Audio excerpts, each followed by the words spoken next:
How are you feel right here in front? How are you feeling about getting that first win out of the way for the year? I feel great. This is the right way to kick off 2024. It's going to be a big year for me and my brother Javid.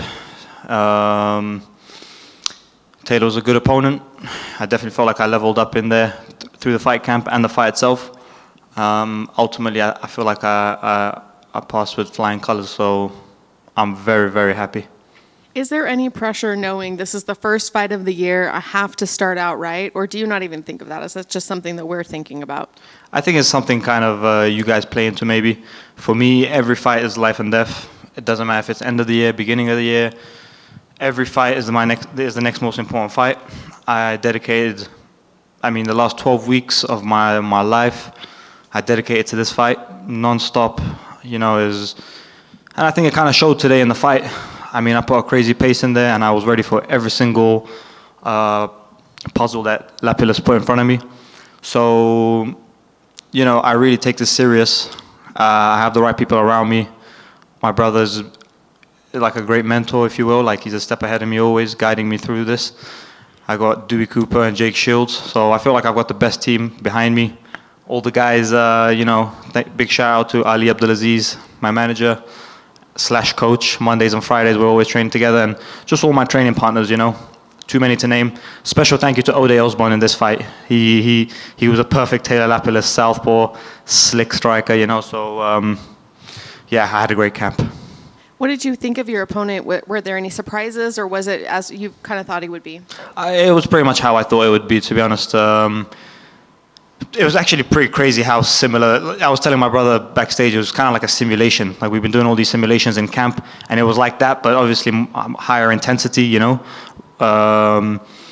was exactly how I thought, to be honest. I thought he would be difficult to get down in the beginning, and on the feet, I thought I would definitely get the better of him. I would be kicking him and jabbing him as I was.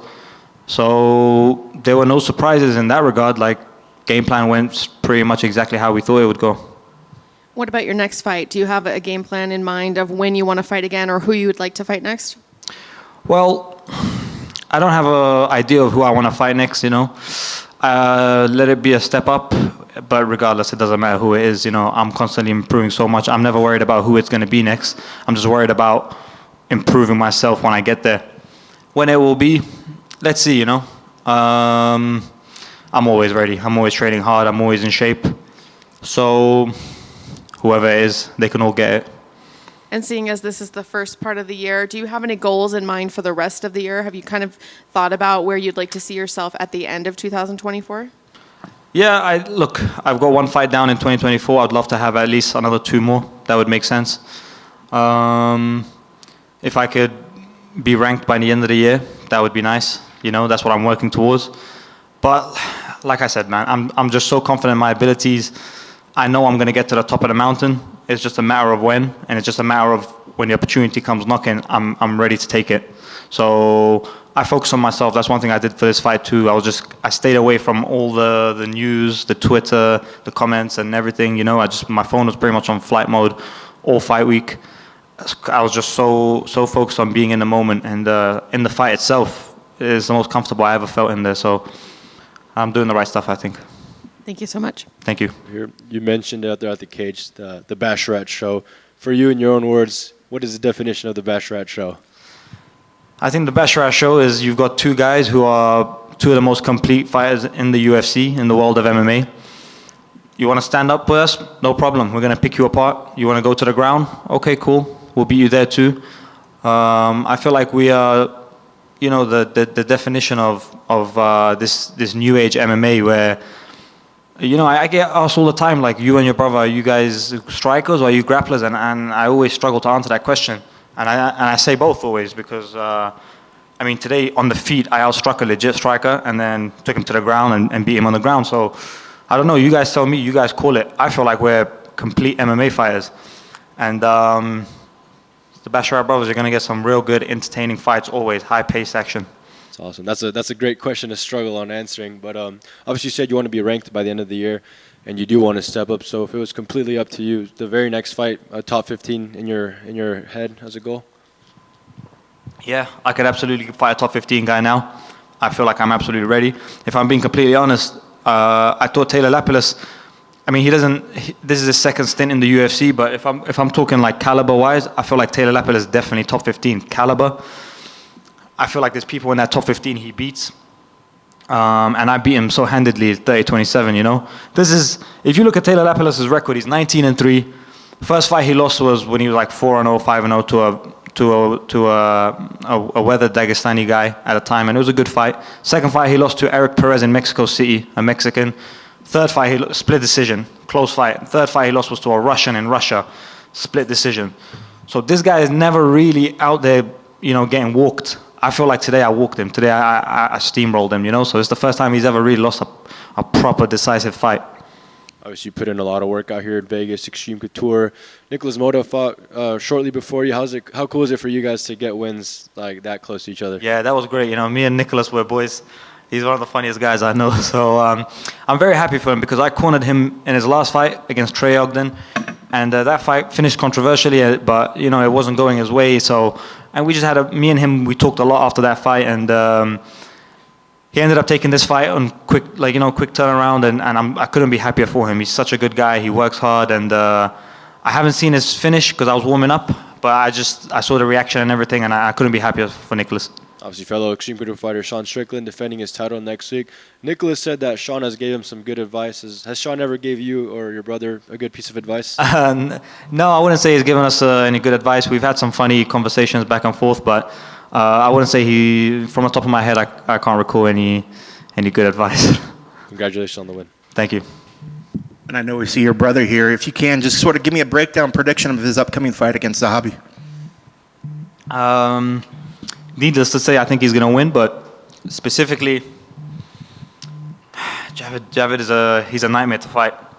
As somebody who's done over 10,000 rounds with him, and I share the cage with him in training all the time, he's the toughest guy to go up against that I've felt. Like, I've been with all the top bantamweights and featherweights in the world. He's the most awkward, the toughest to get in there with because of his style, his range, his gas tank, his well-roundedness. I think he's definitely going to get the finish, and I can never say if it's going to be a knockout or a submission, because I feel like that comes down to our opponents. It depends on where they want to take the fight. You know, if they want to force the grappling, Javid will finish him in the grappling. If they want to force the striking, Javid will finish him in the striking. But Javid is a killer.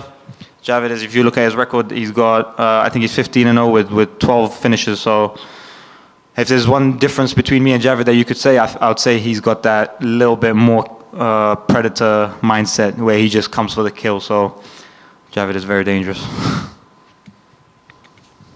I just have a follow-up. You said that you didn't get any good advice. Did you get any terrible advice that you could share with us? No, I didn't mean it like that. You know, you guys know what Sean is like. I just meant there's a lot of funny banter going on. What I meant was no advice worth mentioning off the top of my head. But nothing against Sean. Congrats on the win. Thank you. Like you mentioned, you and your brother just being well-rounded, diverse. I was surprised. I know you weren't, but I still had to ask how comfortable you looked with the wrestling. That was just like a grappling clinic you put on right there. Yeah, thank you. I mean, so I've been in Vegas for like 2 years now, and initially I think when I first came to Vegas and my brother and I started entering the Dana White Contender Series / UFC scene, we were kind of perceived to be as like striking only type of guys. And I mean, as you can see now, like we can legitimately wrestle and grapple, and that's largely thanks to Jake Shields. You know, we work with him very closely, and I train with a bunch of good wrestlers. You know, and shout out to my wrestling coach all the way back from London, and Andrea Tauci. He's the best wrestling coach I've had in my career. You know, he's excellent. So you can see from my wrestling, you know, I can wrestle. You know, I don't have the pedigree behind me. I'm not no state champion or, you know, Dagestan national this, that. So, but I can wrestle, you know. So, yeah, we're always improving, me and Javid, and don't be surprised with you know, we're always evolving. That's why our opponents can never catch a beat on us. I can't wait for the evolution to continue because that was fantastic.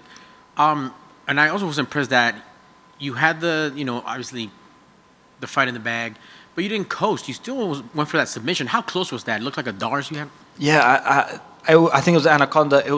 I felt like it was close. maybe I should have adjusted, but the reason I didn't adjust was because there was so little time left, and I wanted to just roll the dice. I wanted to, I didn't want to lose time adjusting, but I went for it, and I thought I was gonna get it, and that would have been great. But yeah, I've got some real submissions in my arsenal. I thought I was gonna get that, but hey, he's tough.